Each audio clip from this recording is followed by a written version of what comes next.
It's time for a little comedy, a little content, and a lot of conversation. It's the Geno Jones Show, exclusively right here on YouTube. And now here's your host, Geno Jones. It's Monday. It's a brand new day. It's a brand new week. I hope everybody had a great. No, let me go back. I hope everybody. I don't hope you had a great. I hope you had a great weekend. My Tony the Tiger impersonation. Okay, if you're like under 40, Google Kellogg's Frosted Flakes Tony the Tiger commercial. You'll get it. You'll get it. All right, ladies and gentlemen, it is time for the Geno Jones Show. Yeah, that's me. Yeah, Geno Jones. I come to you live Monday through Friday, 6:30 p.m. Eastern Time, 5:30 p.m. in Chicago or St. Louis, or Memphis, Tennessee, or Houston, Texas, New Orleans on Central Time, or 3:30 out on the West Coast in Portland, Oregon, where my daughter Boogie and my son-in-law Jonathan and Brooklyn the Bulldog are burning up. Yesterday, they set a record. I believe it was 108 degrees in Portland. Oh my God, these must be, no, I'm not going to speak that into existence. You know where I was going probably. Nah, I'm not going to say that. So wherever you're watching, if you're watching me in real time, I'm glad to have you. And if you are binge watching later, well, thank you for watching. Listen, it was a big weekend, so let's just jump right into it. Oh, by the way, like, share, and subscribe before I get started with my monologue. Like, share, and subscribe to the Geno Jones YouTube channel. Like, share, subscribe, and tag all this episode and tag all the back episodes. Go back and binge watch, and you can share it on Facebook. You can copy the link, and you can tag the link on Twitter, Instagram, the whole 9 yards. And if you'd like to be a sponsor of the Geno Jones Show, I'd be honored to have you. I would. If you'd like to advertise, I'd be honored to have you. And if you were looking for the ultimate pitch man to promote your brand, your business, your products, your goods or services, I am the king, not the king, the king. Do you understand what I'm saying? Not the king, not the king, not the king, not the king, not the king, the king, a pitch man. Just leave me a message. It's true. Leave me a message right here on my YouTube channel or Geno Jones Show at Gmail. I'll give you that information again at the end of the show. Now let's get right into the monologue. Let's roll into it. Mary J. Blige, My Life, the documentary on Amazon Prime. It started streaming Friday night. I have watched it not once, not twice, 3 times. Yes, 3 times. It is a powerful documentary. You see Mary, you see Diddy. She talks about the really dark place that she was in, just between substance abuse, depression, the domestic violence that she was dealing with from Casey of Jodeci. They were dating, and how he just dissed her in public, went over in England and was on a national TV show and just kind of dissed her, said, nah, we ain't getting married. And then unfortunately, the relationship apparently led to some domestic violence. So she said that the depression, it triggered some other things that happened. She openly spoke about being molested when she was a young girl, just the pain and trauma, to where she said she was afraid of herself and she didn't want to live.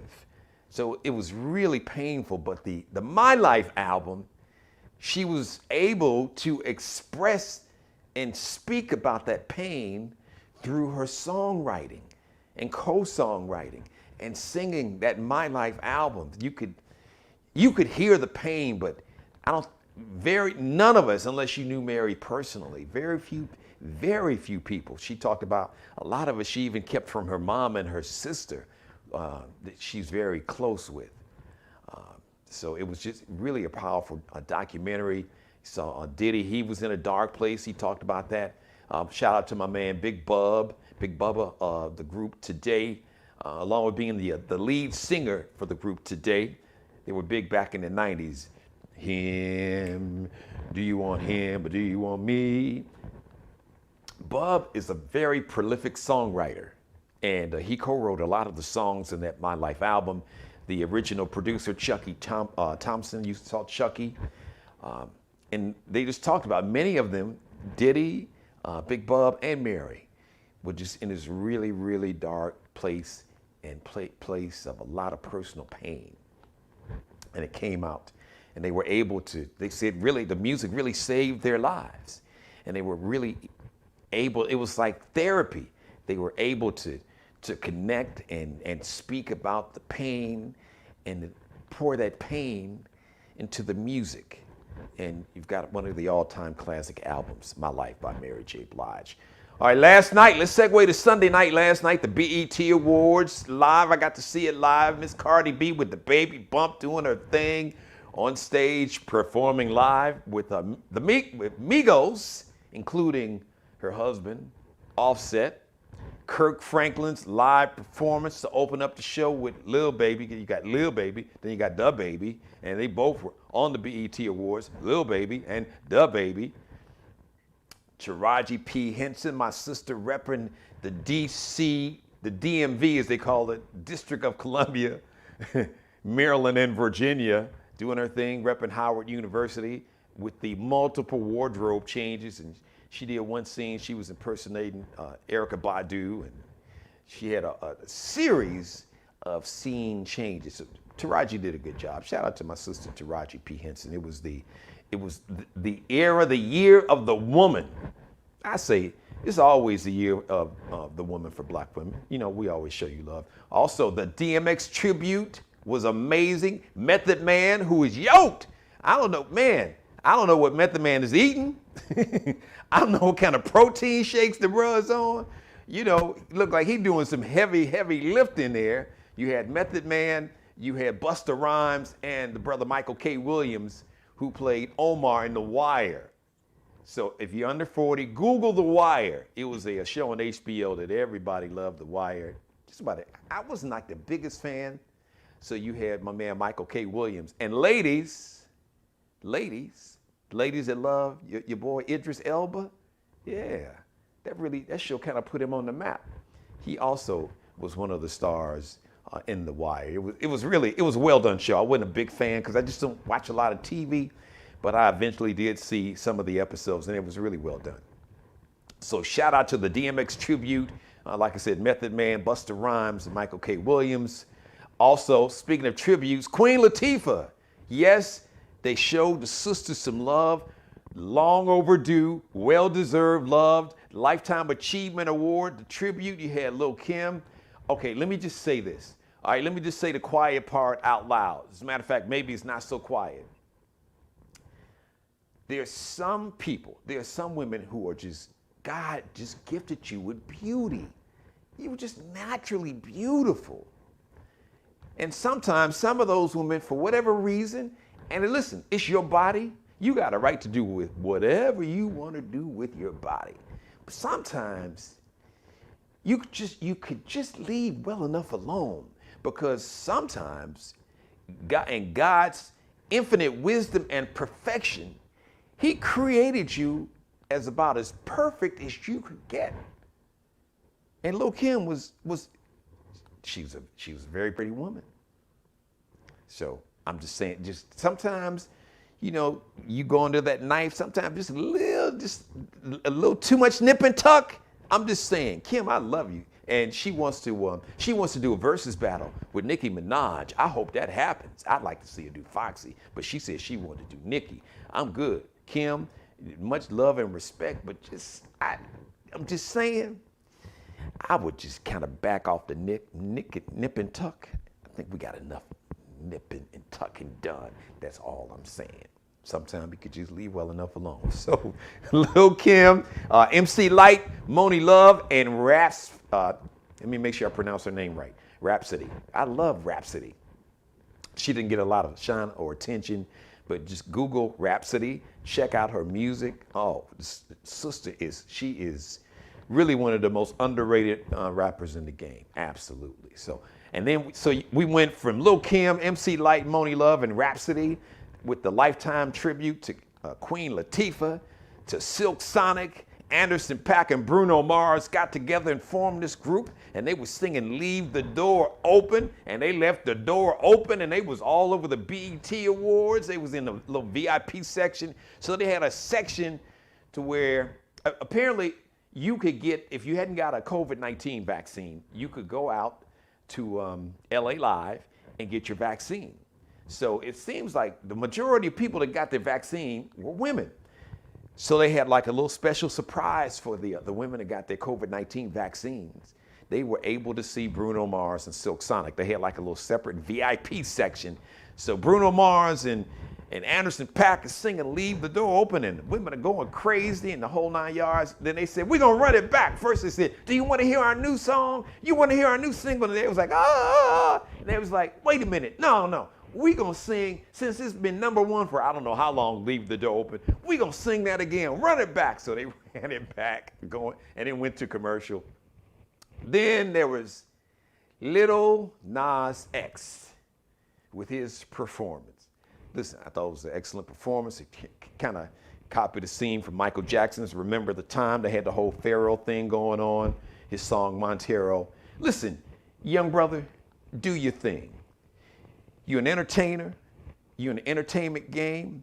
Entertainers are known to do things that the general public, that some of the elders and some who may be a little more laid back and conservative and, you know, hung up on the morals may say, oh my God. Because there was a lot of talk at the very end of his performance. He turned over and basically gave this big wet, like, tongue kiss to one of his male background dancers. Listen. Let this kid live. As a matter of fact, whether you let him live or not, he said he's gonna live, because he said people judged me, and he was suicidal because people teased him and bullied him and told him he was going, he said, oh, the Christians told me I was going to hell. Then when I did a video showing that I went to hell to give Satan a lap dance, then y'all complained about that. Hey, do your thing, bro. Just do you. I don't care who you, I say do you. As my grandmother would say, who died and left you in charge? I don't have any, she said, you don't have a heaven or hell to put anybody in. So don't be so judgmental. Good advice. Speaking of, I don't know, judgmental may not be the correct word in case you haven't heard. So Scottie Pippen, 6-time NBA champion, Chicago Bulls, had a few words about his former head coach and his former teammates. You know, Scottie's been a little salty after that Last Dance documentary that Michael Jordan did, because it was really the Michael Jordan story. Because Mike kind of threw shade to everybody else in the documentary, including Scottie, but himself. So Scottie had a few things to say. He was on a radio show this morning, a Dan Patrick radio show. So apparently the conversation came up about Phil Jackson. And then the conversation came up about Phil Jackson in 1994 in a playoff game against the New York Knicks. All you Bulls fans remember this. Michael had retired. Scottie was the team leader. He was the best player on the team. But they had this young dude, a young white dude from Croatia, Tony Kukoc. Now, Tony Kukoc came in, and the management and owners of the Bulls paid Tony Kukoc like double, at least, double or triple what Michael Jordan and Scottie Pippen were getting paid. Now keep in mind, Michael Jordan and Scottie had just won 3 consecutive NBA championships, and nobody had done that since the Boston Celtics. So it's like, wait a minute. Now, this kid, Tony Kukoc, had never played like a second in the NBA. He played NBA talent. So Scottie's like, well, okay, hold on, wait, let me get this. So me and Mike been here, you know, through the rough days, 3 straight back-to-back NBA championships. And you bring this dude, and he never played in the NBA, and you paying him how much? And you won't give me a raise? Okay. So keep in mind, that's always right there underneath the surface, and maybe not even under the surface, on top of the surface. So Phil Jackson called a play at the end of this game, this playoff game. Scottie's the best player on the team.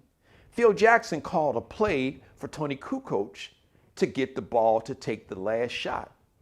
Scottie was like, Oh, no, what we're not going to do is use me as a decoy. Tell you what, I'm good, coach. Y'all handle that. I'm going to just sit right here on the bench. He did not go in the game. No, he was like, look, y'all handle that. You want him to take the shot. So Scottie Pippen this morning on a radio show said that move by Phil Jackson was racial. Then Dan Patrick said, are you implying that Phil Jackson was racist? Scottie said, yeah, you could interpret it that way. I'm kind of paraphrasing, but he said, yeah, that's what I'm saying. And so Dan Patrick asked again. He was like, listen, because Dan was saying, was it racial or was it something else? He said, that's what you said is your interpretation. My interpretation of what happened is different. I saw it as racial or racist.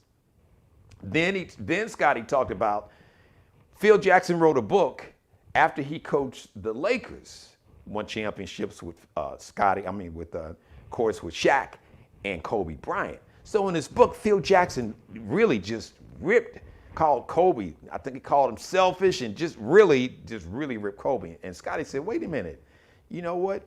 You wrote something about Kobe in a book that you shouldn't have said publicly. You know, that could have damaged Kobe's reputation, blah, blah, blah. Then, oh, wait a minute, Scottie wasn't finished. Oh, he had some smoke for Michael Jordan too. Basically, he said Michael Jordan was selfish for quitting baseball like in 1993 after Michael's dad was murdered.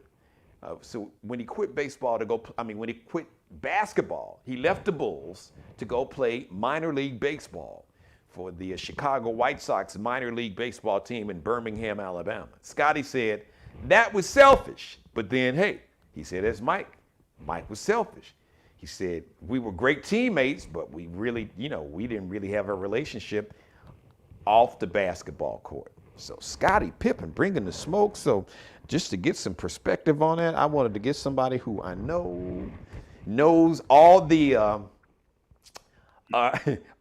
aggrieved party, all the aforementioned members of this tete-a-tete. Ladies and gentlemen, you see him on camera. Former Sports Center anchor from ESPN, play-by-play man extraordinaire, BET, Fox Sports, BET, you name it. ESPN, you name it. This man has done it all. Ladies and gentlemen, and he also has a wonderful documentary. If you haven't seen it, it's about the great baseball talent, including Hank Aaron, that's come from a little small town in Alabama, Mobile, Alabama. And he'll tell you all about that too.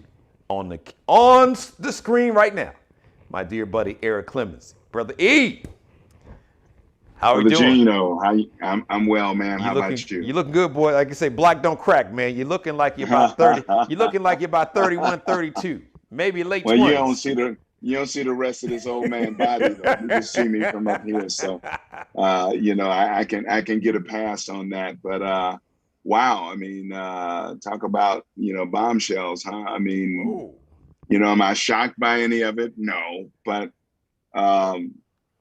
that's one I didn't hear though. I never heard the rumor that Phil Jackson was racist, because when you're winning, nobody cares and they don't talk about that kind of stuff. But wow.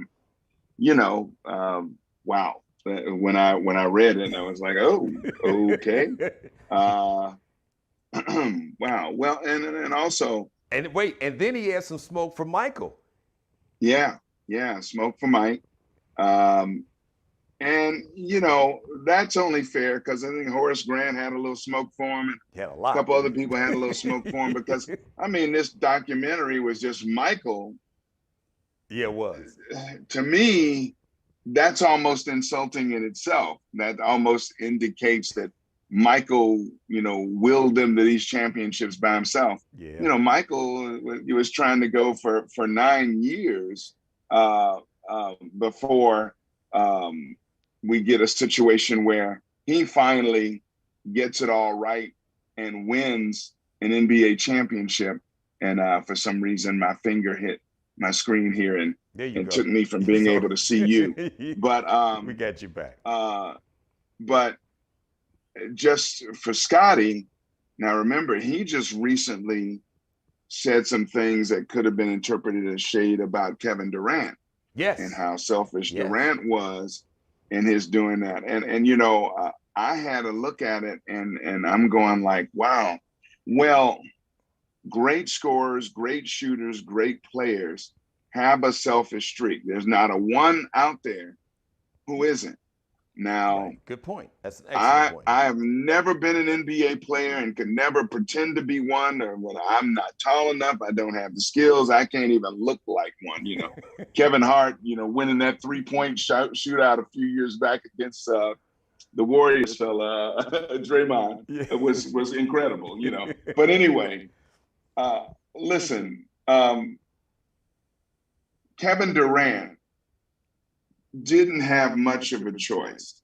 He was gassed. If I remember right, he had played every minute of that game, or almost every minute. Yeah, you're right. And so he's a half inch away from winning the game at the end of regulation. Now we're talking about the Eastern Conference semifinals. Yeah, Eastern Conference semifinal. For those who wonder. He just misses the game-winning 3-pointer. It's a 2-pointer. It's game time. But it's literally a quarter inch of a toe on the line. Otherwise, that game's over, and we're having a whole different conversation. Exactly. And then he's right on line with another attempt at a 3-pointer at the end of the first overtime. And hold on, I'm on my phone because I'm having some stuff That's all good. Come across my screen. You look and sound good, so the shot looks great. and so he says that he was a little selfish, but he knows that if he doesn't win the game, he's got nothing for another overtime period. Yeah, good point. And they don't really have another scoring option. Right, because Harden is on one leg. Kyrie is sitting. Kyrie's out. He's you know, on the bench or in the stands somewhere. And they really got no other scoring options, really. Yeah. And so he's really got no choice. And that shot's right on line. Yeah. If he's not gassed, if he gets 3 more inches on that shot, it's nothing but net and the game is over. But, you know, it's a game of inches. Right. My point being, maybe Scottie wants to rethink, you know, calling the guy selfish or whatever. I mean, there's circumstances that go about it, and KD is certainly throw some shade right back at Scottie about the 1994 incident and not being a very good teammate and going. So if there's a way to take attention off that and throw it totally on something else, Scottie has some great, you know, media handling people or whatever. Phil Jackson, racist. I will say this, okay? As we have these discussions, some of them difficult, with our white brothers and sisters about issues that we've had to deal with in day-to-day life since we were born here in America, and our grandparents were born and our great-grandparents were born. It seems like white people get really sensitive when you mention racism around them, because many of my white counterparts, my white friends, think that racism is the Klan robe, that racism means that I've got to plant a cross in your yard and set it on fire. Yes. And racism is more systemic. Oh, don't say that one, because now you get all the people talking about, I don't want critical race theory taught in school. It makes us look bad. And it's like the last thing a white person wants to be even mentioned in the same breath as is racism.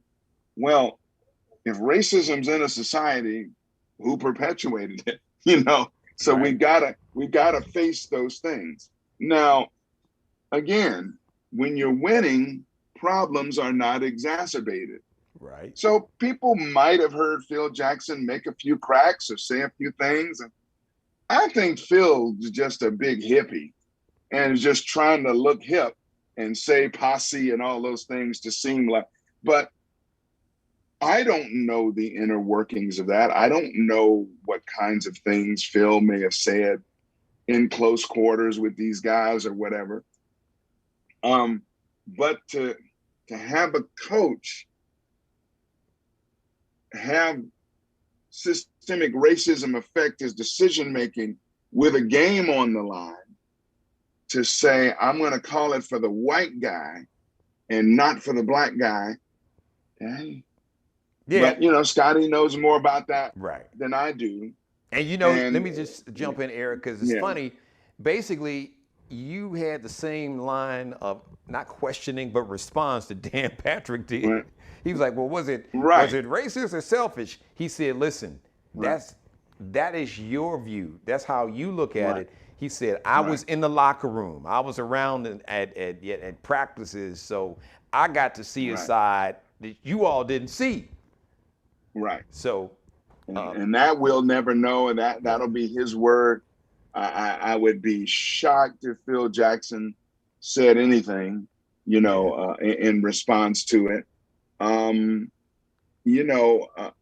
I just think he was a guy that was able to communicate with star athletes and kind of handle everybody the way he needed to handle them. And again, when you win, stuff is kind of shoved under the rug. I mean, when Coach Ditka won, his crazy personality was kind of shoved under the rug. And it was obvious he was competing with some of his players as to, who the head person in charge was going to be with the Bears back in the 80s when they were good. And then when all that wore away, it became a pain in the ass. And let's get rid of him. Hold on one second here. Well, why you? All right. When you come back on, let me say this: if I would have heard somebody say that about Mike Ditka, I'd have been like, not surprised. Yeah.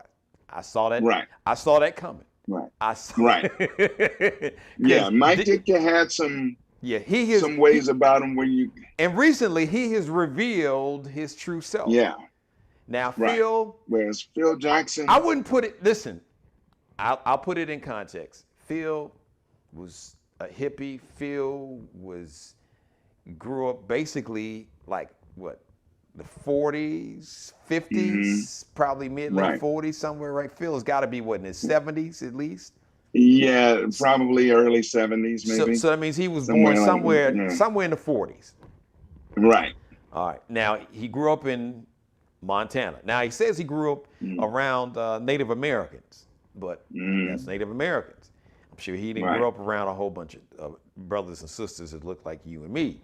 He probably didn't run into them until he went to college. Right. So, but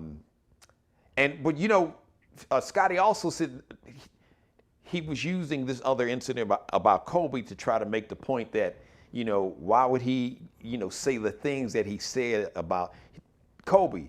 He was implying that if that was a white star, that Phil Jackson would not have said some of the things, the personal things that Phil said about Kobe in that book. And Phil did. Yeah, Phil did. Yeah, it's possible. Phil did. He spilled, as I say, he spilled all the personal tea, about Kobe in that book. And it took a while. And then Scottie said, then he went back and coached him again. Right. Yeah. Because there was a lot of, better than I do, in the sports media, that was a big question. Was, how is Kobe, you going to be cool with Phil after he said this about you, and you going to go back and coach Kobe after you said he was selfish and this, that, and the other? But like you said, winning, but we know all superstar players have that streak. I can't think of one that isn't. Yeah. And you want them to be. I mean, I guess, some criticism on LeBron is lack of selfishness in terms of being a player on the floor. People think he should be more selfish and take the games over. By shooting. And again, they want him to. Basically, they want him to shoot. They want him to be Michael or Kobe. Right. And when I first saw LeBron in high school, when he was on ESPN, playing in Akron, Ohio, St. Vincent's, St. Mary's. When I saw him, I said he was Magic Johnson. He had Magic Johnson's game and Michael Jordan's athleticism. Right. It's like if Jordan and Magic had a baby, The baby would have been LeBron. Yeah. It was just Right. because his game, and he talks about the way he was coached by his coach, the guy, brother's name Drew. I forgot his last name. I can't remember either. His coach's son was also one of LeBron's teammates, Drew James. Right. Drew Right. James. And he talked about how he was coached to make the right basketball play. Like, listen, yeah, you can get your shot, but if you got 2 guys guarding you or 3 guys on you, somebody's open. Trust your teammates. If you got an open teammate, it's a better shot than you if you're double or triple team. Now, Michael Jordan had the famous quote. I know you remember this. I think it was a playoff game early on when the Bulls were losing, the legendary. Right. So Michael Jordan had a teammate named Brad Sellers who was not very good offensively. And so one of the reporters said something to the effect, you probably remember better than I do, Eric, that Brad Sellers was open, and he was like, okay, so who do you want taking the last shot, me or Brad Sellers? And folks was like, all right, Mike, you got a point there. Yeah. Right. Or I think it might have been Phil Jackson who said to him, there's no I in team, and Michael shoots back, but there is one in win, though. So, Michael, I mean, if the documentary didn't prove anything, it proved that he was driven. There's a reason there haven't been many players like that. The drive, the determination, the competitiveness, the bully mentality, all of that kind of stuff made Michael. Yeah. Now, Larry Bird or people like that, they might not have been as much bullies as Michael might have been, but they got to you in another way. Larry could talk trash with the best of them. Magic would quietly assassinate you and then talk trash. Isaiah would stab you in the back 3 times and say, who did that? So they all have these qualities. Do I condone people being selfish and mean or whatever and brutish? I don't know. You won 6 titles. You all poured the champagne. I didn't see anybody pouting when they won the titles. Right. Let's go ahead. Phil Jackson, racist, vindictive, maybe. Yeah, but where do you go with that? Right. I mean, if Phil doesn't keep that going, it dies right there. Right. I mean, Scottie said it. He levies the accusation, and unfortunately, Kobe's not alive, or maybe Shaq will shed some light. Oh yeah, I thought it was racist for a long time, but we won the game, and I mean, I just don't know. But and let me say this, Eric, and you know this. There are layers to this. There's layers to racism. I mean, there's microaggressions where people just their own inherent bias and racism. Because I wanted to piggyback on something you were talking about earlier about white people don't like to be called racist. And let's be honest about it. We live in a society since the first Africans were brought here in 1619, where we as black people were always taught, demanded, it was codified in law to where our actions, our behavior, our words, even our thoughts always had to make sure that they didn't make white people feel uncomfortable. Right. Which meant that they had a privilege, and it was everything that was done was through the prism of really reinforcing white supremacy and making white people feel comfortable, and not making, well, wait, there's too many of y'all brothers standing out on the street corner. You're gonna make white folks nervous. You got too many. Back in the day in the NBA, they called the Knicks the New York Knickerbockers. Oh, you got too many blacks, too many, especially like in the 70s and 80s, too many blacks. Right. White folks are uncomfortable seeing all those black guys on the court there. Not enough white guys. They're not gonna. So that's existed. Those overt and covert and those very in your face and subtle forms of racism have existed since we have been in this country. That's what I said. So there are layers to this. So You know, Yeah. Scottie may have, now maybe Scottie may have seen layers that we didn't see.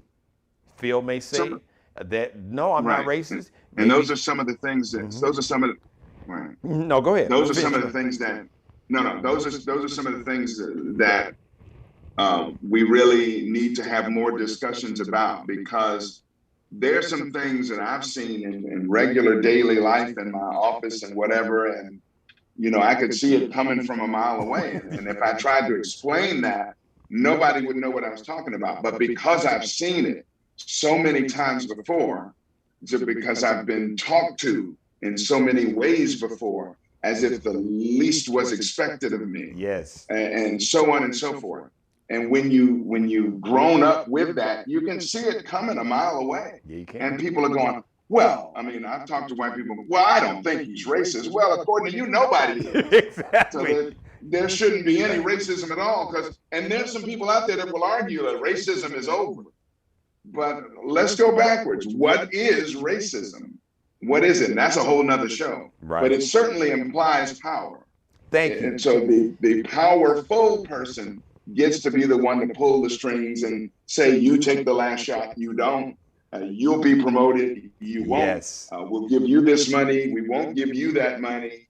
You need to speak a little bit less ghetto-y, and all those kinds of microaggressive things that you talked about. So, it took you long enough, Scottie, to, bring it up, but, hey, I mean, you don't have a bunch of credibility, but what he hasn't been known to do is hide how he feels. So he didn't feel like going back in the game. True. I think that was I understand how he could be upset by the move, but coach calls the play, you go run the play. You're a great player. You're not quite Mike. You're not on that level. You're still a great player. Who but is? it doesn't mean right, but it doesn't mean you have a contract that says you take every last shot with the game on the line. Remember Phoenix. Michael's on the bench. Now, it's Michael's decision. Michael says they're going to come to me, Steve Kerr. When they do, you get your little white ass right over there where you like to shoot from. I'm going to hit you and take that shot, boy. Take and hit that shot and let's go home. It's funny you mention that. I don't know if you got a chance to read that in full detail, because that scenario came up and he talked about that. And he talked about, basically, he said that was staged because apparently Michael we saw it in the last dance. So he talked about how Michael had his film crew filming that moment right there on the sidelines. So he basically said that was contrived because he said the play was called for Michael. And Michael looked over to Steve Kerr, like he said, if they double team me, I'm going to come to you, don't miss the shot. So Scottie said that was all staged and planned. He knew that he was doing this documentary. He knew he was doing the documentary that long ago? I mean, my God. Scottie said Michael had his own film crew that was filming. Okay. I guess because Mike. Let's say that's all true. Of course it's staged and contrived. It's a real play. If they double team me, I'm going to come to you. Shoot the ball and hit the shot, because we know the boy could shoot. If he was as good a spot up shooter as they come. Yeah, he was a better pure shooter than Michael, just as a pure shooter. Yes, absolutely. So again, I'm not here defending Michael. I know what Michael was. He was probably everything everybody said and then some. And then some, yes. And superstars get to be that way. And in the NBA, it's probably the only sport where a superstar is allowed to be that way, because only 5 of you on the court. Yes. And it's only 5 of you. And you play offense and defense, unlike football or even baseball. Right. I mean, in baseball, you do play offense and defense. You play defense. But, if you out in center field, you get to rest. But in basketball, you don't get to rest until you sit on the bench. Basketball and hockey are 2 sports. There's no resting. You are. And there's instinct. There's not much you can do with your instinct in baseball at second base. If you may take a step and think that the ball's going to be hit somewhere, but on the NBA court, I mean, Karl Malone's got the ball, and it's a tense moment. Karl's not looking for Michael to sneak up behind him on the other side and knock the ball away and get a key turnover. Yeah. He's just not looking for that because he just wasn't built that way. There were few people who are built that way. Who's built like a Larry Bird to steal the inbound pass, to anticipate, Isaiah throwing the inbound pass in lazily and getting the steal and giving it to DJ. Broke my heart. And you're sitting there going, oh my God, they let him. Oh God, that's Eric, I was so sick.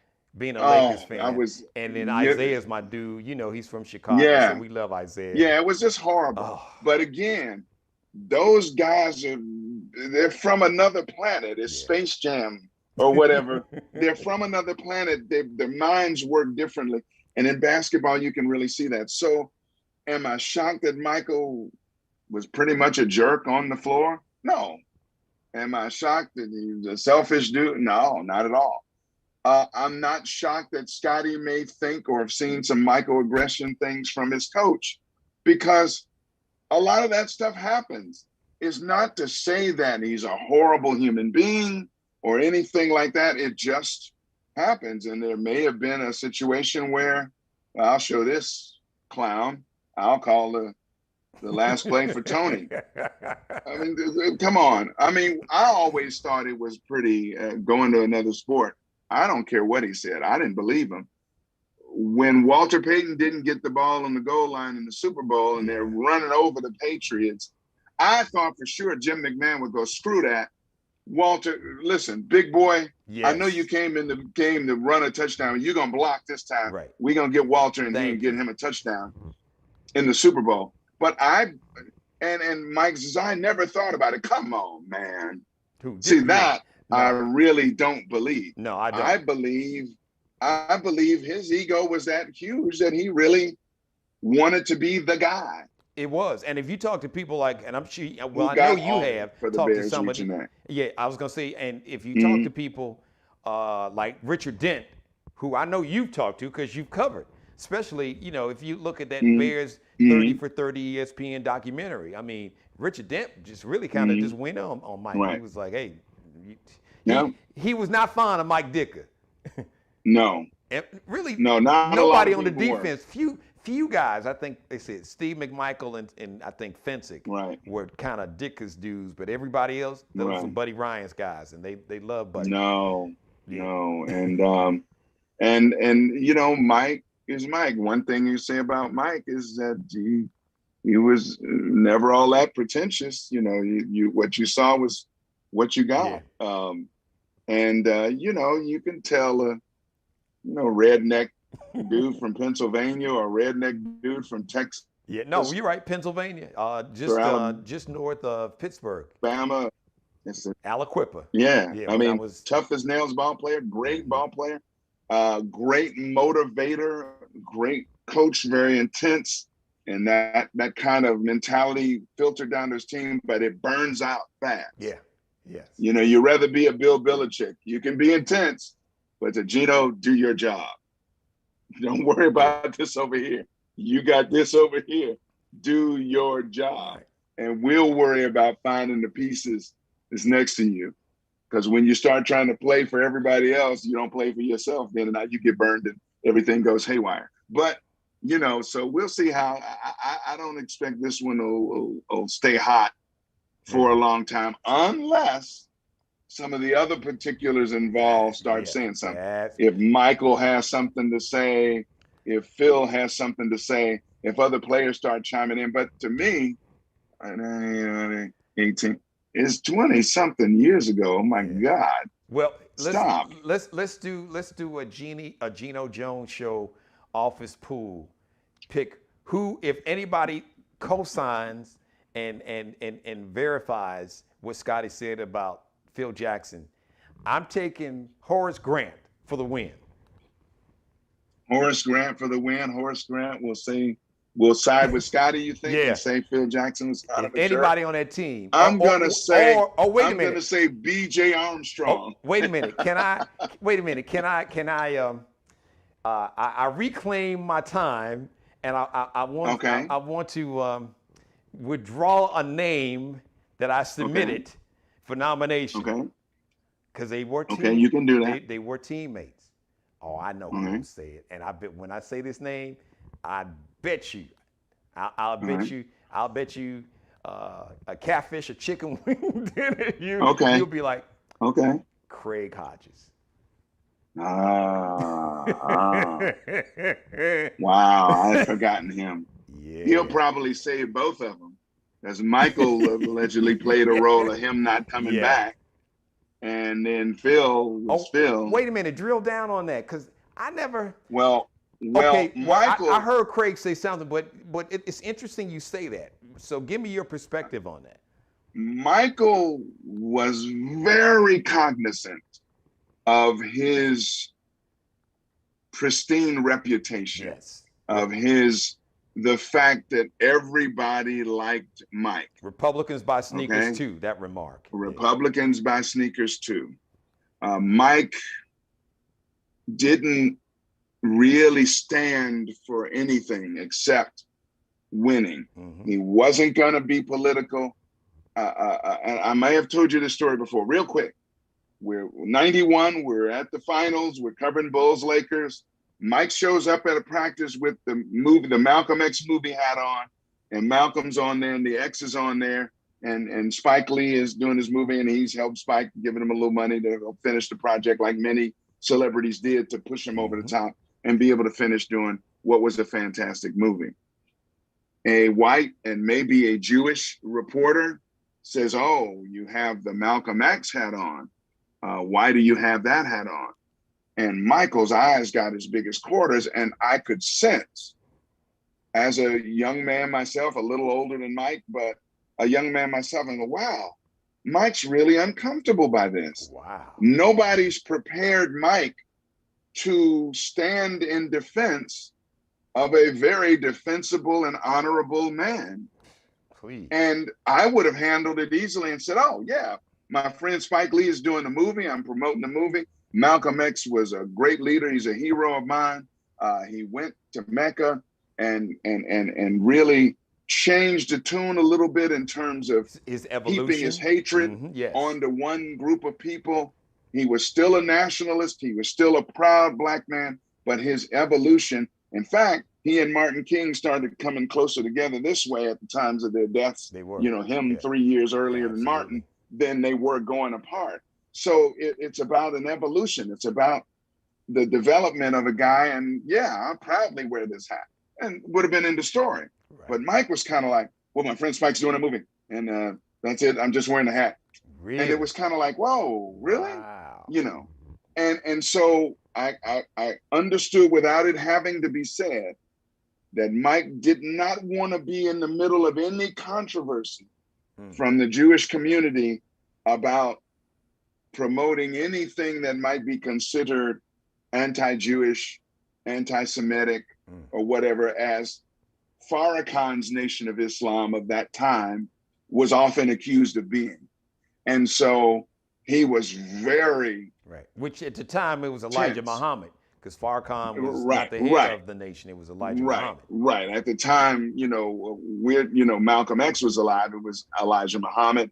Farrakhan was barely out of teenagedom and one of Malcolm's proteges, and one of the most vocal people against Malcolm as Malcolm started to grow and split apart from the Nation of Islam. Right. But that reaction from Michael was really jarring to me in particular, growing up in Chicago, close to the Nation of Islam, close and seeing some of these people he was talking about, and I'm going like, he should know 53 things about Malcolm to tell this guy why I like Malcolm. And I'm not ashamed of liking Malcolm. By the way, if you want to ask me, I like Marcus Garvey too, and W.E.B. and Martin King and Turner, Sojourner and Nat Turner and Harriet and all of them. I put Malcolm right up there with him. And you got another question, mother? but that's Eric, me. Wait a minute. Eric said he would have went Cedric the Entertainer. I wish a mother would. I was just a little shocked, but I realized that he's really trying to protect his brand. And he does. I mean, really, when you think about it, other than gambling, right? Yeah. What has Michael ever said that was in the remotest way controversial? Yeah. Publicly? Nothing. No.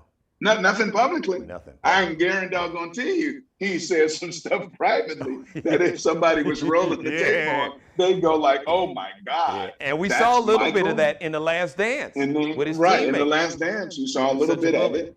But speaking of bully, let me just throw this in. Let's have some fun with this, because you were talking about, Michael being a bully, which it was obvious he bullied his teammates. But I would have loved to seen how that would have worked if he would have had Shaq as a teammate, or let's go old school, somebody like Maurice Lucas as a teammate. No, he would have bullied everybody else but them. Yeah. Just like Horace said, we had some words and he didn't bother me anymore. And I went, hey, yeah. Right. Bullies know who to bother, man. Yes, they do. They pick their victims. Yes, they do. But if they got one that's just as big as they are, or bigger than they are, and they don't quite know, they're not going to fool around too much. Notice he didn't bully Charles Oakley. Please. King Kong wouldn't bully Charles Oakley. I mean, come on. But Michael is that. He punched out Steve Kerr, but he didn't punch out Charles Oakley. Now, no, please. Please, stop. It's not going to happen. He might have got punched out with Charles Oakley. Right there, the bullies know. Let me pull another analogy. Those brothers that always seem to pick the woman that they can just say anything to, take advantage of. Yes. How do they find the women, man? They always seem to find that woman. And you go like, girl, what's the matter with you? Don't you know that you're worth more than this? Leave this dude alone and go on about your business. But they don't. They come back and and the bully is kind of the same way. She knows that I can victimize it. And I was the kind of guy in school that the bully would pick me out. I was a friendly guy. So, I wasn't the biggest guy in the world. So a bully would think, boom. And I wasn't some fierce warrior like my older brother was. I wish I had more of that in me when I was younger. But Michael, that intensity, that making an enemy out of anything or anybody, I mean, he'd take the littlest stuff and make it personal. Yeah. It's almost like, a psychopath, in certain areas, but it kept this competitive edge up. And it made him who he is. Now, you'll remember this, and I'll be done with Mike. Hall of Fame induction speech. Oh, my God. That was one of the biggest debacles I've ever witnessed. I'm sitting there going, Mike, you ain't playing no more, dog.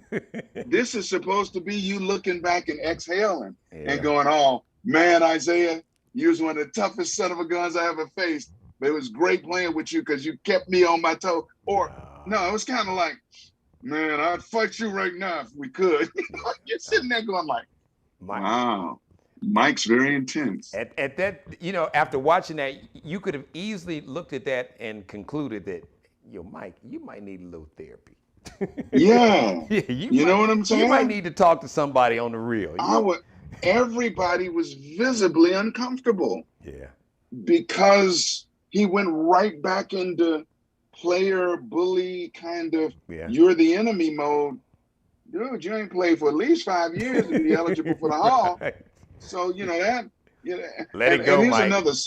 Here's another side note, not about Mike, but about all of them. They must have this secret contract they sign, man. Once they retire and get out of the game, you never see them hardly playing anymore. You might see one of them throw a shot up, but it's like an unwritten rule. Once you retire and you cross age 50. Well, with a few exceptions. Moses was one. Because as a matter of fact, I think Moses, he had a heart attack. Was he playing basketball? Yeah. Was he playing? I don't know. I know he died of a heart attack. But Moses, I don't know whether he was playing. They said Moses was playing and still had a decent game and was in pretty good shape into his 50s. Yeah. Now I could kind of see Mike doing that. Yeah, I think Mike probably shoots around a lot and Yeah, stuff and probably plays yeah. some competitive stuff. So what's Mike, about 58 now? Got to be 50, somewhere around in there. Yeah, 57, yeah, yeah. 58. And if you look at some of the But for dudes the that most play, part, you don't see him. yeah. Well, I'm Yeah, thinking about the Big Three league, and you hear some of the older yeah, guys. yeah, Even though Chris Jackson's not that old, but I think he's in his right. 40s. Yeah, So some of those guys are still like yeah, Steven Jackson. I think is in his early 40s now. A lot of them playing in the Big Three. So some of them, but like the superstars. I think the Hall right. of Famers. Yeah, you don't see You don't see a lot them. of those Hall of Fame type level players. Yeah, yeah, because when you think about it, there's nowhere to go but down.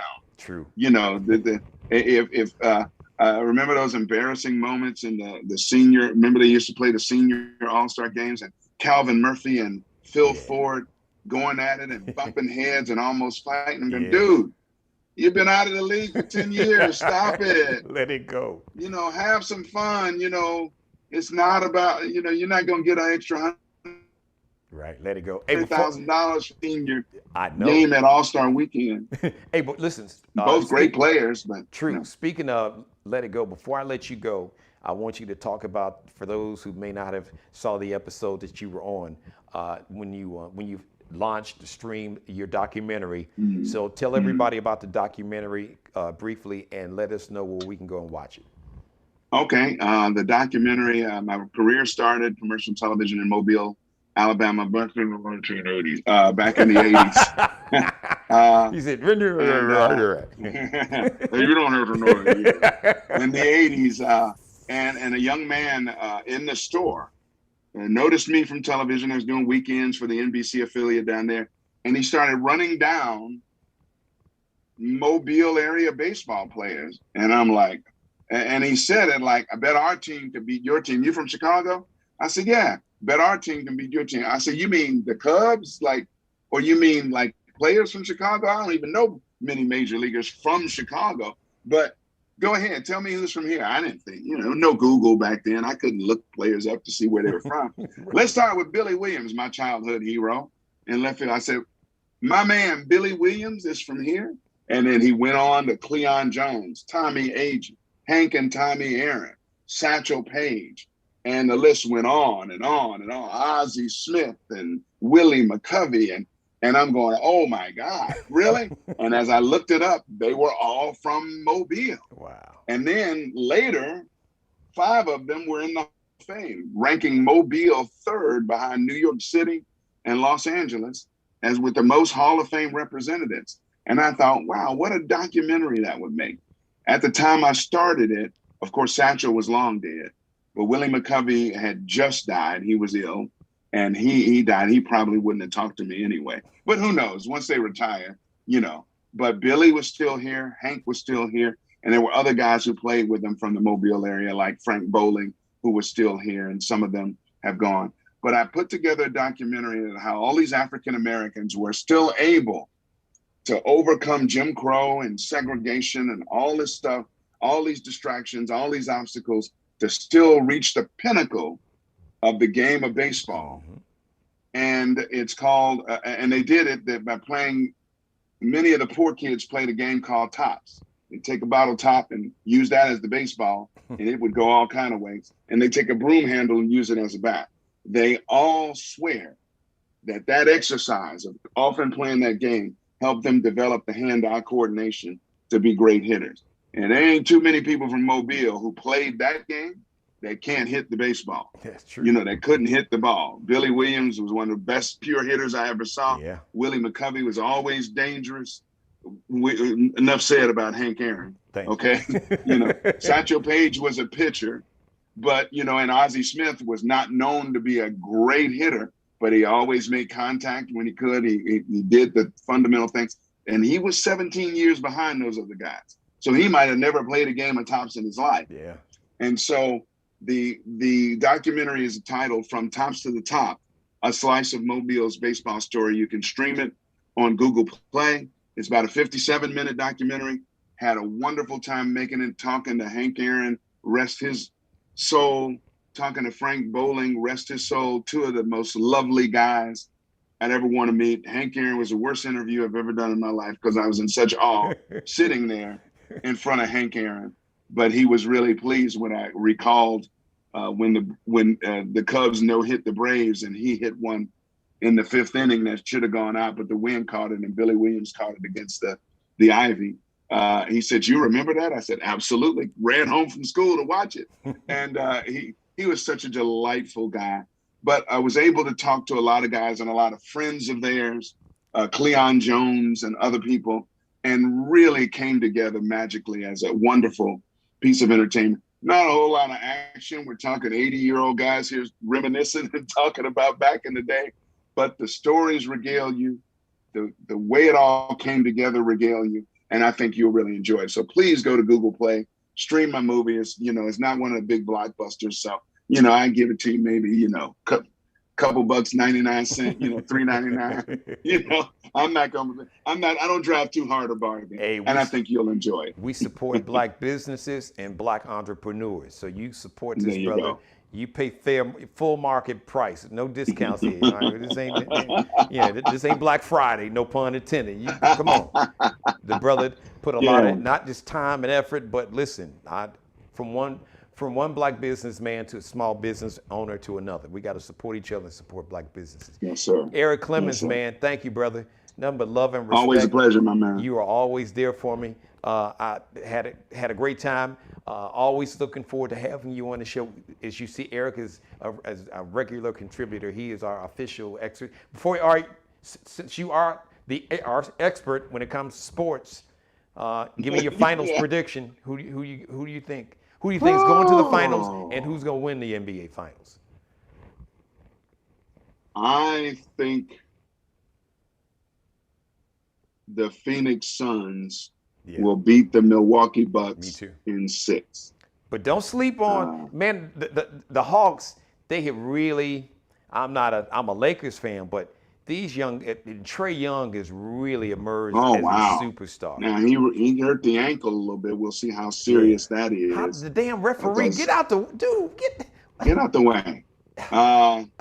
Man. Really? I just love watching that dude play. He reminds me of, a D Rose when he was a rookie, but not as athletic. Rose is a little more athletic. A lot more. But Trae, fearless. Trey's way better throwing shooter. Up those 35-footers and then just the killer. And nothing about him looks like a killer. Right. The hair is all, and he's got the little dastardly whiplash. Little baby face kid. He's young anyway. Baby face, and skinny, he's killing everybody out on the court. And you're like, whoa. And it really is amazing to watch him. And just a side note, Giannis, how many steps you gonna allow brother to take before you call travel? Okay, what? I'm glad you went there. I'm gonna let you run, man. But it's my show, so there's no such thing as running over time. Eric, please.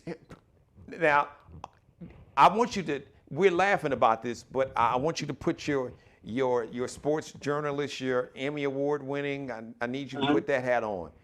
What year did the NBA basically allow people to travel? Because I remember, you and I both remember, like we would play out in the neighborhood or in the playground. You maybe could take like 1.5. There was no, because Euro step is traveling. What's this Euro? Right. Euro step is traveling. That's like, I've seen dudes take 3 steps. 3 or 4. Bounce the ball. After you bounce it and pick it up, 1, 2. And they call that a Euro. Right. That's not a Euro step. That's traveling. So when did it change? I don't get it. I mean, he and what's the kid from Dallas? He travels a lot too. Oh, Luka? Yeah. Oh my God. You're sitting there going, the 2 defenders are around him, and he steps between both of them and gets the shot off, and you're going, no. You know who started that? Who I really noticed at first, because when they first started talking about this Euro step, traveling, Manu Ginobili, and then James Harden took it to another level. Oh yeah, because James will take 3 steps on you. Oh my God, it's really it's really like laughable. And you're like going, or I know Giannis is a tremendous athlete, a tremendous specimen. They call him the Greek freak for a reason. But dude, you can't turn into a tight end when you got the basketball and block people off you and then take the shot and it's not an offensive foul. If I'm standing there and you just, what they used to call it back in the day, bogart, you just bogart me out the way right. and then go up for your shot, that's a foul. And it ain't a foul on me. I'm standing here. And how is it a foul to win? And this is James Harden is the most notorious. How is it that if I leap into you, Eric, right, the foul is on you, but I leap into you. And do you know how great a basketball player I would have been, if I was allowed to travel? Right. Instead of taking 1.5, if I could take 2 or 3 steps, I might have made the NBA. Right. It's unbelievable. I'm sitting there going, wow, he really ran a long way with that basketball. And they allow a lot of palming as well. Yes. With the high dribble. And I guess that's just the way it is. I mean, I was taught you could dribble all the way up here if you wanted to, as long as your hands stayed on top of the ball, you were okay. But see, in my neighborhood, you couldn't even get way up here. They would call that traveling. Basically, you had it, if it got above your waist or your navel, they was like, oh, they traveling, dude. That's right. Or carry. We back in the day, we call it carry. Right, you carrying the ball. Yeah. when we see this happen, it sounds like we're just ragging on the league. I'm certainly not. There are some skilled guys out here. Now, I mean, I'm sitting there looking at the game. It's a totally different game than 25 years ago. You got 6'11", 7-foot guys they're hanging out at the 3-point line, ready to take the open jumper. They just want the ball swung around to them. The game goes out, inside out now. I've seen people, what about Simmons? He goes on the baseline, one more step, which they would have allowed. He dunks the ball. He's passing the ball from the baseline 4 feet away from the basket, all the way back out beyond the arc. It's just, I'm still not used to it, but there are some guys that I love watching. Booker from Phoenix and Trae Young and Giannis even, and this Middleton with Milwaukee. He's from here. He's from here. I'm going to tell you something. Yeah, he's from that boy's ready to take a next step up, and the way he carried that team on his back the other night, to lead them to victory by hitting God knows how many in a row. Yeah. You're like sitting there going, wow, if he's not a star now, somebody better say his name and better get it right. Chris Middleton. Yep. Chris Middleton, if they don't have him, there's no way they win that game. He just carried them, and that's what a star does. Yeah, he can carry a team on his back. And now imagine the confidence. Remember the confidence the Bulls played with after 91, and they won the title, they broke through. And the next year it's like, lose? We don't lose. And so, they take the floor with a whole different mentality. But we can talk another show, another time, bro. Yes, we'll do that. Eric Clemens, thank you, my brother. Love and respect as always. Salute to you, brother. Thank you, man. Salute. That's my dude. All right, man. He's a good dude. He's just the man when it comes to sports. He's covered everybody, covered the Bulls in their prime in the 90s, Michael Jordan, Scottie Pippen, Phil. So that's why I had to reach out to him and get him on the show as a guest to get his perspective. Thought that was pretty interesting, what Scottie had to say about saying that Phil Jackson was racist. Thank you for letting me be a part of your life. As always, God bless each and every one of you. God, most of all, thank you for letting me do the Geno Jones Show daily, live right here on my YouTube channel, Monday through Friday, 6:30 p.m. Eastern Time. Like, share, and subscribe to the Geno Jones channel, YouTube channel. Like, share, subscribe, and tag this episode and all my back episodes. Go back and binge watch my back episodes and share them on Facebook. You can tag the link on Instagram and Twitter. If you would like to advertise, if you'd like to be a sponsor, I'd be honored to have you as a sponsor. If you'd like to advertise, I'd be honored to have you as an advertiser.